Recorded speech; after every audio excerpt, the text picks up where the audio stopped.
Alright, it's time for the Week 5 results. I beat Uncle Dwayne by only 8 points, 106-98, but let's talk about this match for a little bit. Heading into Monday night, I was leading by 39 points. Uncle Dwayne had his tight end, that's Carolina Panthers tight end Greg Olsen, still to play Monday night. So I added kicker Graham Gano on Monday night for a little insurance, if you will. So thanks to Olsen, Uncle Dwayne crept to within 8 points of my lead. And at that point, the threat of overtime became my biggest enemy. So the hero, the fantasy match for me was a player not on any of our rosters, but Tampa Bay kicker Aguayo. Once he hit the final game-winning field goal, it prevented overtime, and it secured my win. Rachel June beat Casey 121-69, as Casey still remains winless at 0-5, while Rachel June moved back up to the number 2 ranking.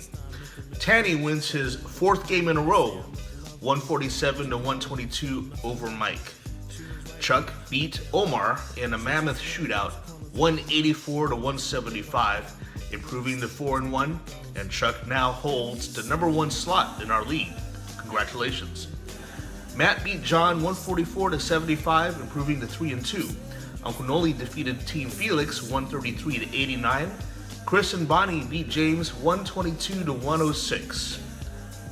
Now I'm going to name Chuck the owner of the week because his Northwest Raiders Nation is just by far the most dominant in the league so far through 5 games, and he finally took Omar out of the number 1 slot for the first time this season. And I think there were people in the first part of the season, especially those in the draft, who were kind of snickering a little bit about how Chuck picked these Raiders players on his team and he starts 4 or 5 of them every week. But it's working. I mean, his team looks unstoppable right now. So Chuck, congratulations on that. So now let's take a look at the standings as they stand at the end of Week 5. Chuck, Rachel June, and Tanny are now tied for the best record, 4-1. Now, at this point, let's discuss a little bit about what happens if teams are tied for the same record. How are those teams ranked amongst each other? The answer is pretty clear. There are tiebreaker scenarios if you look at the bottom of the screen right now.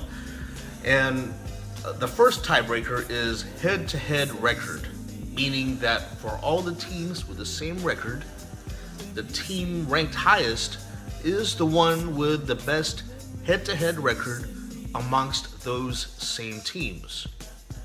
Now, take note, these teams must have played the same number of head-to-head matches amongst each other in order for this tiebreaker scenario to take effect.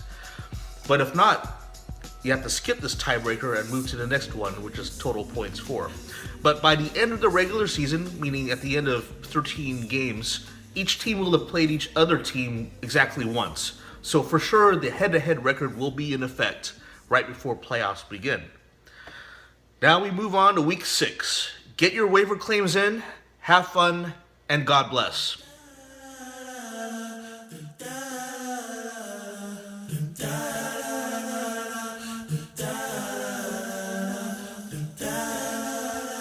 Said adrift